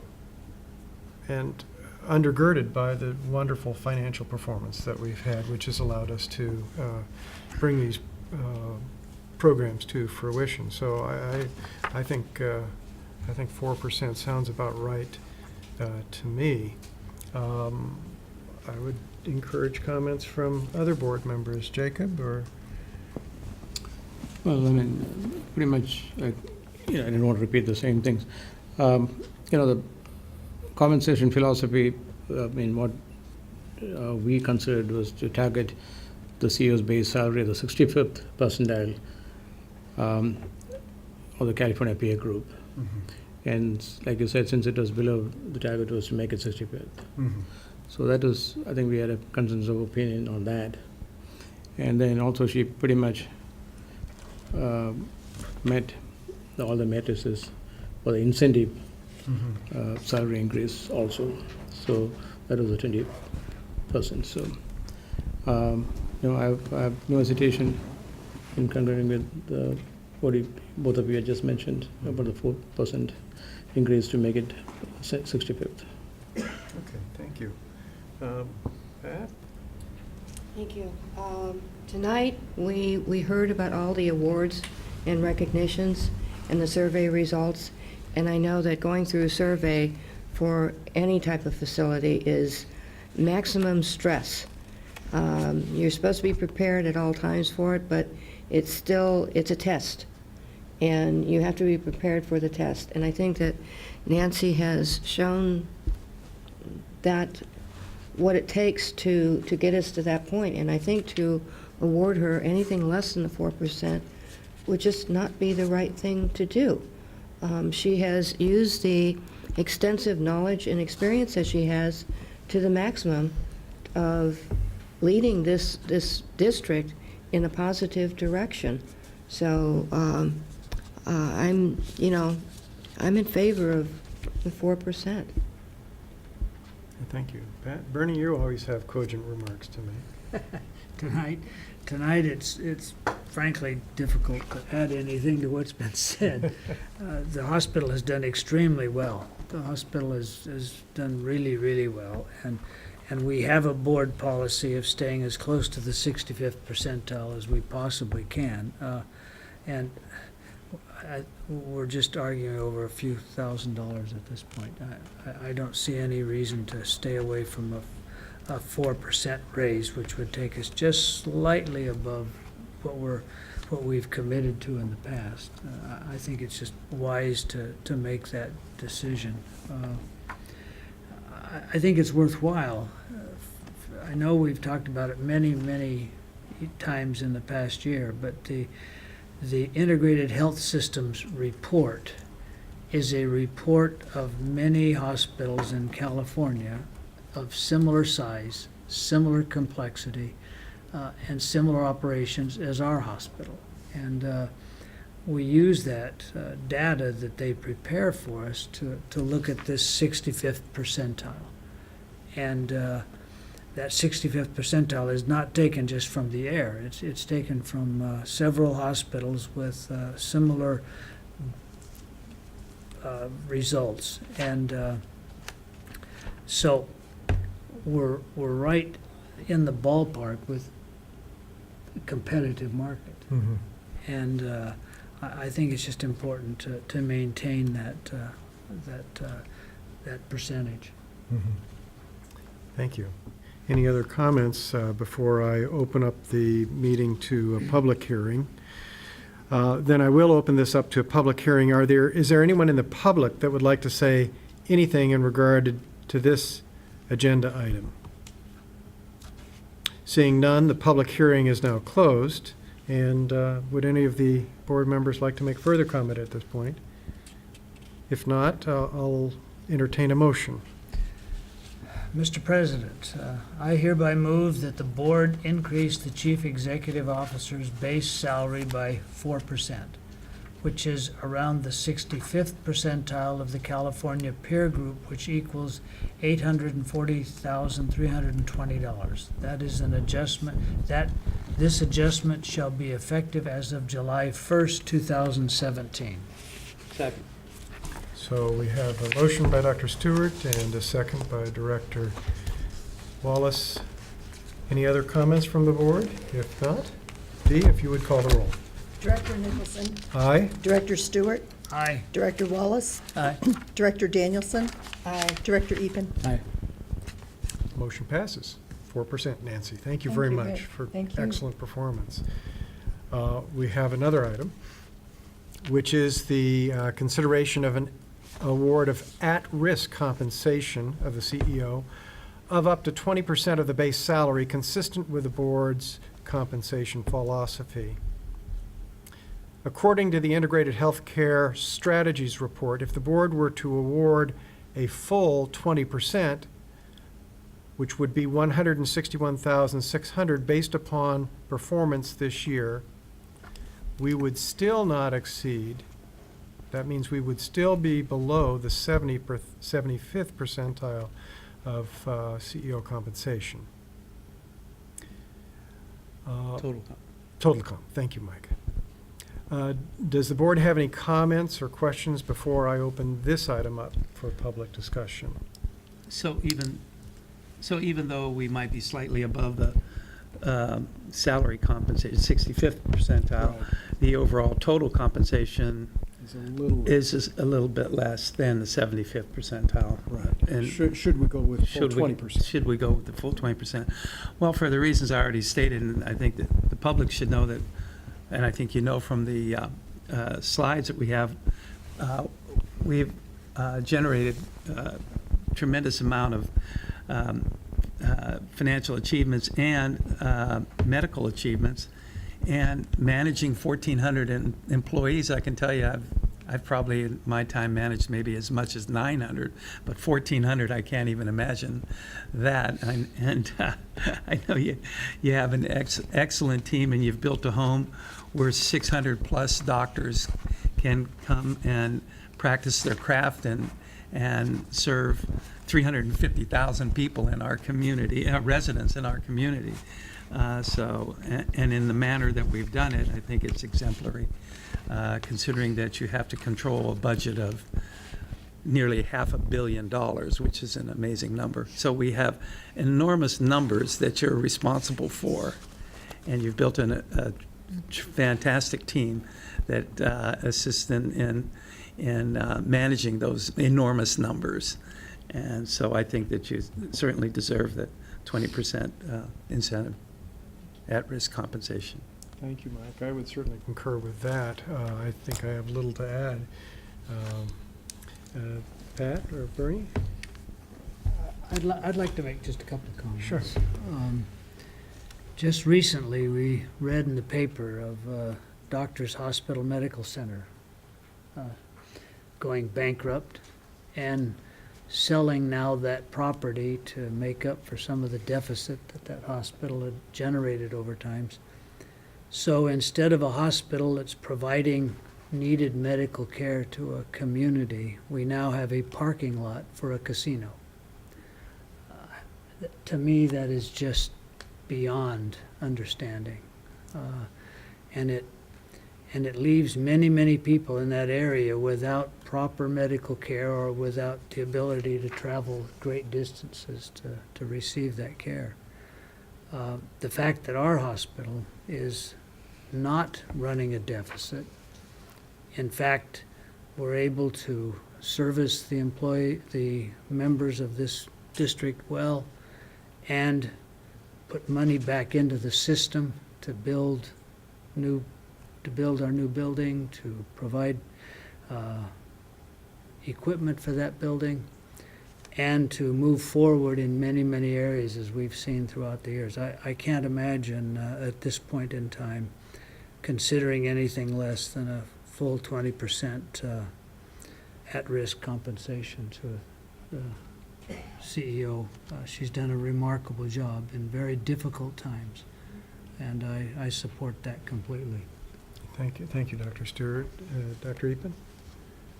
Yeah, I think I mentioned this in the previous, having allotted this 20%, I think what people should realize is that the maximum incentive opportunity for the Washington Township CEOs is below both the median target or the peer group that we are comparing, and also the median maximum opportunity by CEOs in the peer group.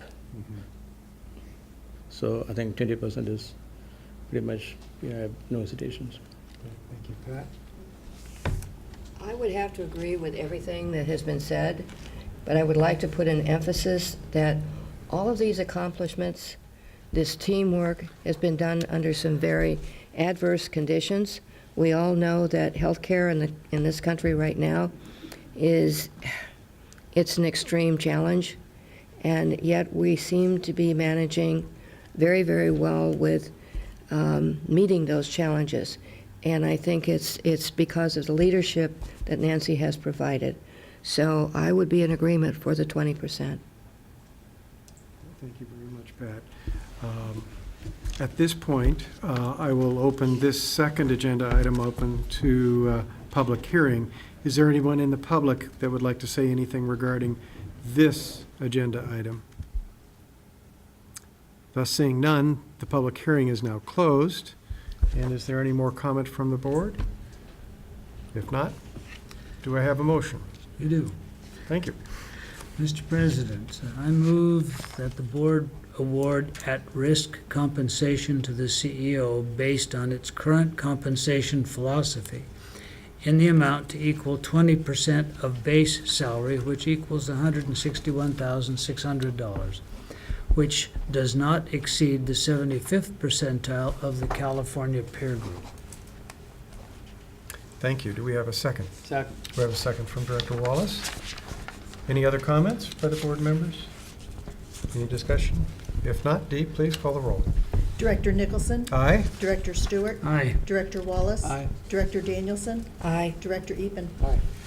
Motion passes. Nancy, 20%, well-deserved. Congratulations. Excellent performance. Thank you very much. Now the icing on the cake. We have our third agenda item, which is consideration of an extension of the term of the employment agreement by 1 year. And I would entertain a motion at this point in time. Mr. President, I hereby move that the employment agreement be extended for 1 year for a new term beginning July 1st, 2017 and ending June 30th, 2021.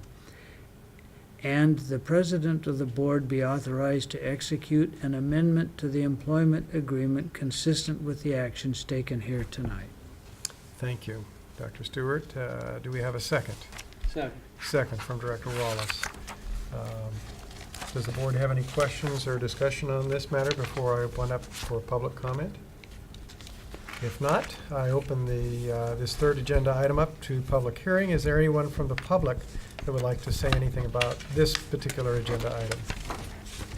Seeing none, the public hearing for this agenda item is closed. And if there are any other board comments? If not, Dee, if you would call the roll, please. Director Nicholson? Aye. Director Stewart? Aye. Director Wallace? Aye. Director Danielson? Aye. Director Epen? Aye. Motion passes. Congratulations, Nancy. Another year. Thank you very much. Thank you very much. Well deserved. Got to keep us on an even keel. Okay, we have another agenda action item, and which is item B.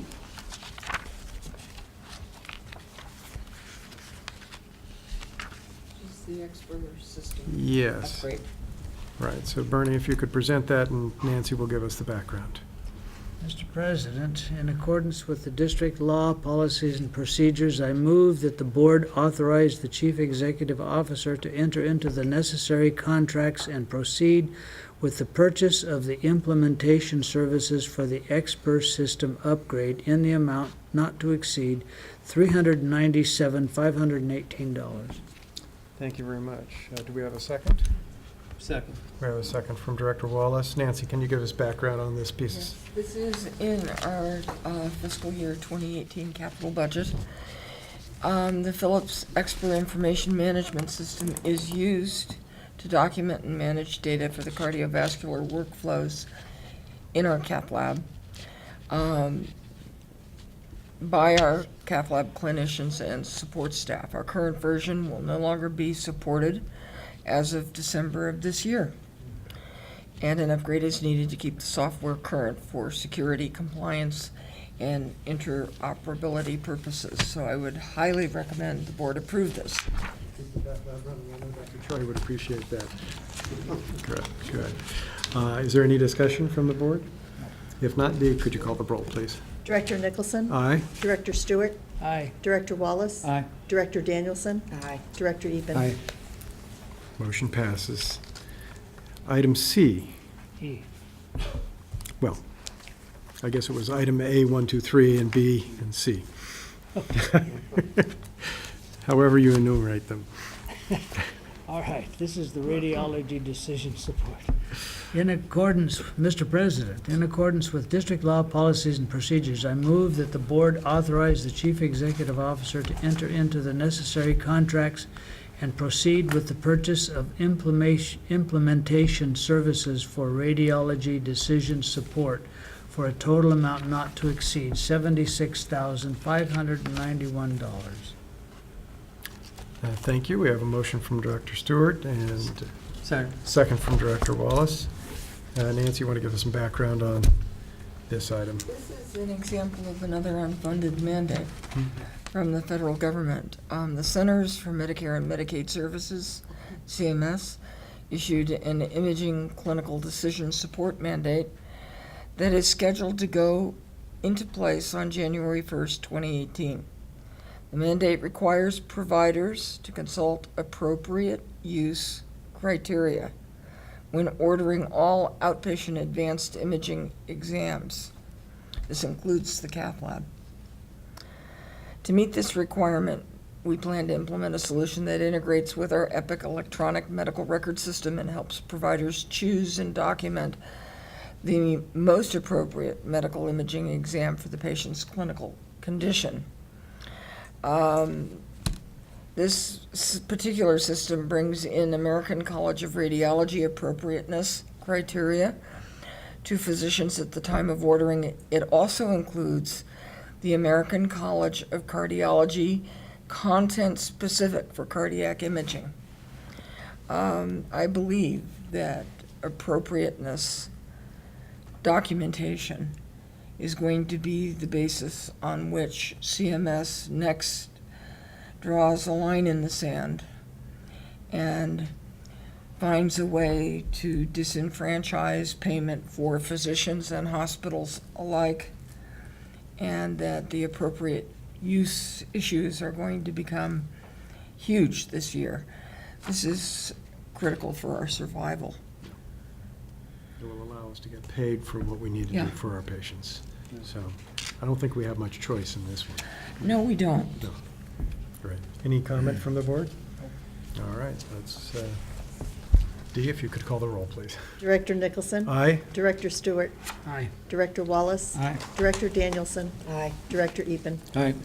Motion passes. Nancy, do we have need for a closed session? Yes, we do. Okay, we're going to adjourn to closed session at this point. We're going to reconvene the meeting to open session, announce that no reportable action was taken in the closed session, and there being no further business before this board tonight, this meeting is adjourned. Thank you.